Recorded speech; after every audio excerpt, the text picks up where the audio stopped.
Hi, boys and girls. Glad to see you again for story time. I have a special friend with me today. This is my dog, Gideon. Gideon. He's a good boy. Gideon's a very good boy. And he's here special today because we're going to have some stories and songs about dogs. You ready? What do you think? We ready? Clap your hands if you like stories. Clap your hands, I know you do. I'm so glad that we could be together. Glad to share a story time with you. Get away from there. Our first story today is called The Bremen Musicians. And it's got a dog in it, and a donkey, and a cat, and a rooster. So once upon a time, there was a donkey who lived with a farmer, and the farmer used him to carry bags back and forth to the market, heavy bags of grain and corn. But the poor donkey was getting old. Yeah, it was getting harder and harder for him to make the trip and to carry the bags. And so the farmer was thinking about selling that donkey. And the donkey overheard him saying that. He said, if he sells me, I don't know who my new master will be. It might be someone mean. I'd better run away. I think that if I travel to the next town, which is the town of Bremen, I could get a job as a musician because I have a lovely voice. So he took off down the path to Bremen town. And along the way, he came across a dog, a hunting dog, who was lying on the path, panting, panting, panting, as though he'd been running his heart out. And the donkey said, "Hey, pup, what's the matter with you?" And the dog said, "I'm an old hunting dog. I've lived my whole life helping my master hunt, but now I'm too old to chase the animals for him. And I heard him say that he was going to take me to the pound. Now, I couldn't have that, could I? So I ran away as hard as I could. But now there's nothing around and no food, and I don't know what I'm going to do." And the donkey said, "How about this? Why don't you come with me to Bremen town? We could have a great band together. I could play the guitar and you could play the drums." And the dog said, "It's as good an idea as any." So the two of them continued down the road to Bremen town. And then along the way, they passed a fence, and on one of the posts sat a cat who was yowling and crying. And they said, "Mr. Cat, what is wrong with you?" My dog is looking at me. And the cat said, "I'm getting old. I used to keep my mistress's house free of mice. I would catch them, but," yeah, the cat, "but now I'm too old and my teeth aren't strong enough. And I heard the mistress say that she was going to get a new cat and kick me out. And I decided if I'm going to be forced to leave, I'm going to do it on my own." And the dog said, "Well, you could come with us. We're going to Bremen town to be famous musicians. You know the music of the night, Mr. Cat. You should come with us." And the cat said, "All right." And the three of them, the donkey, the dog, and the cat, continued down the road to Bremen. And along the way, they passed another farmyard, and sitting on one of the fence posts was a rooster, cock-a-doodle-doo, with all his might. And he wouldn't stop, and he wouldn't stop. And the animals stopped in front of him and said, "Why are you crowing so loudly and in the middle of the day?" And the rooster said, "Don't you know? Tomorrow is Easter, and my mistress is having guests over, and they're having a feast, and they're going to eat me. And since this is my last day, I'm going to crow to my heart's content." And they said, "You know, you don't have to stay here and be Easter dinner. You could come with us. You have a fine crowing voice, and you could join us in becoming a musician in Bremen town." And the rooster said, "That certainly sounds better than being stewed or roasted. So the four of them continued along the path. Now before long it became dark, and so they had to stop for the night. And they sat in the woods. They found a tree, and the donkey and the dog nestled up at the bottom, and the cat nestled between them, and the rooster hopped up to get to a branch, and he was going to settle down for the night. But he peered out and he thought he saw a light. And he said, "Fellows, I think there's a farm over there. We might be able to find some food scraps if we go investigate. And it would probably be as good a place to sleep as here." And so the four of them got up and made their way closer and closer to the light. And as they got closer, they noticed that it was a farmhouse, but there were no people around except the front window had been smashed open. Someone had broken into that house, and the light was glowing from inside. And so they crept up to the window, and the donkey peered up. And they all said, "What do you see?"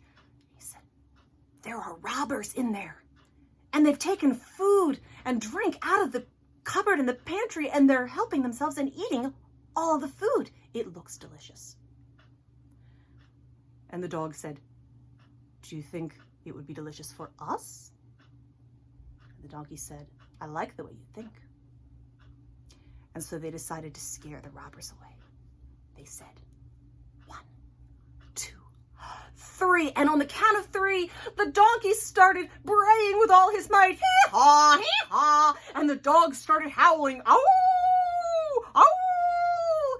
And the cat started yowling. Meow, meow. And the rooster started crowing. Cock-a-doodle-doo, cock-a-doodle-doo. And the robbers were terrified.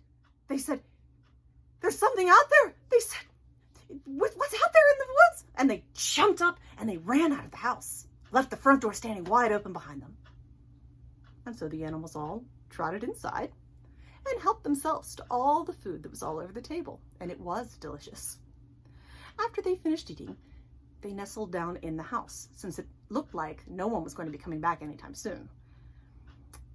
And the light was let to go low, and then it was dark. Meanwhile, the robbers in the woods were starting to feel upset. They said, "We shouldn't have let ourselves be chased off like that. We're going to go back and get what we came for." And so they went up to the house, and they said to one of them, "You go on ahead. Make sure that it's safe." And so the robber crept up to the door, peeked in, walked in through the dark. But in the dark, he saw 2 glowing eyes. It was the cat was looking at him. The robber thought that it was glowing coals from the stove, and he lit a match to put it to the coals to get them to burn up. And the cat didn't think that was very funny at all. And so he jumped up and yowled and jumped in the robber's face, hissing and scratching. And the robber stumbled back, not having any idea what was going on. And as he stumbled back, he stepped on the dog, who jumped up and bit him in the calf. And he ran out into the yard, and the donkey was waiting there and gave him a good kick with his hind leg. And meanwhile, the rooster was so excited up on the roof, he was crowing, "Cock-a-doodle-doo, cock-a-doodle-doo." And the robber ran as fast as he could back to his friends. And his friend says, "What was it? What was it?" And he said, "It's not ghosts over there. I don't know what." Inside the house, there was a creature with claws like this, and it clawed at me. And then there was a man with something very, very sharp, and he stabbed me in the leg. And when I stepped outside, some sort of monster punched at me. And the judge was sitting up on the roof, and I heard him saying, "Off to jail with you! Off to jail with you!" I did everything I could, just barely got away. And so the robbers decided not to go back to that house. And the animals stayed there quite happily. When the house owners came home, they were much nicer owners, and they kept all the animals and kept them happy and fed and warm. Do you have a dog? Do you have 2 dogs? Do you have a whole lot of dogs? So even if you don't have a real dog, maybe you have a stuffed dog, or maybe we can just pretend that we have a dog. You know what our dog needs? It's a doghouse. This is Puppy's doghouse. This is Puppy's bed. This is Puppy's bowl of milk. Footnote, dogs don't drink milk, do they? Where he can be fed. This is Puppy's collar. His name is on it too. Take a stick and throw it, and he'll bring it back to you. Let's do that one more time. This is Puppy's doghouse. This is Puppy's bed. This is Puppy's bowl of milk, where he can be fed. This is Puppy's collar. His name is on it too. Take a stick and throw it, and he'll bring it back to you. I have a story about a very, very greedy dog. You wouldn't know any dogs like that, would you, Gideon? Would you? The dog in our story knew that he was greedy, and he had tried to stop being greedy. It had gotten him in trouble before. And every time he said, I'm going to learn how to share. I'm going to learn. But he never did. So one day, this little dog was looking around for treats and scraps. And he couldn't find anything that suited him. So he said, across the bridge is a farm where I know there are other dogs. Maybe if I go over there, I could find something. And so he made his way across the bridge, a wooden bridge, into the nearby farmyard. And there he saw a bone. And you heard that, didn't you? And the dog said, that's for me. And he ran and he grabbed that bone and he started to eat it. But then something in his head said, hang on. If I eat that bone here, one of those other dogs might see me, might come over and might want to share. I don't want that. And so he took the bone up in his mouth and went back across the bridge toward his own house. But on his way back across the bridge, he happened to look down. Down below the bridge, he was stunned to see, looking back up at him, another dog with a bone in its mouth. And he stood still, not knowing what to do. And then he thought, the only thing better than one juicy bone is two juicy bones. I'll make him drop his, and then I'll have both bones. And so, looking down into what was the river, he growled around the bone in his mouth. And the other dog growled back at him. Well, that made him so very, very upset that he started to bark. Woof, woof, woof, woof, woof. But when he barked, the bone fell from his mouth down into the river, where it landed with a splash. And only then did he realize what he'd been looking at that whole time, his own reflection.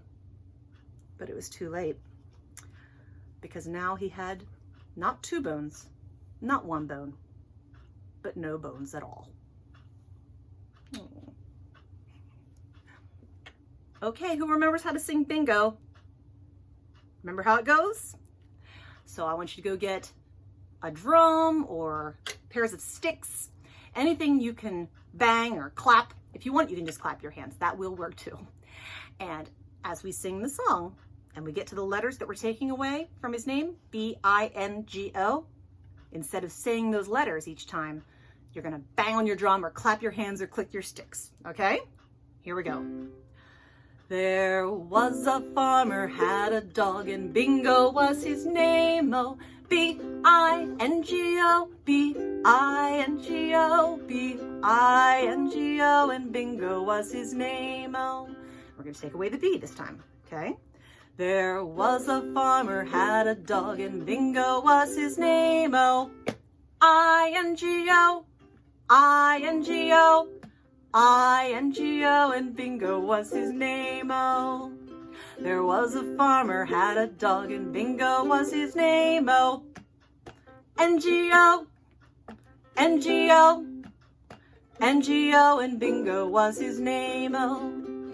There was a farmer had a dog and Bingo was his name. Oh, Geo, Geo, Geo and Bingo was his name. Oh, there was a farmer had a dog and Bingo was his name. Oh, oh, oh, oh, and Bingo was his name. Oh, no more letters left.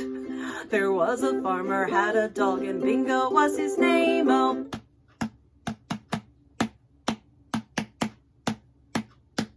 and Bingo was his name. Oh. Well, Gideon and I are glad that you joined us today. I really miss seeing you guys, but at least this way you got to see someone new. So, are you ready? Let me see you reach for the ceiling and touch the floor. Stand up again. Let's do some more. Touch your head. And now your knees. Up to your shoulders, like this, you see. Reach for the ceiling and touch the floor. That's all there is. There isn't any more. We'll see you guys later. Bye-bye.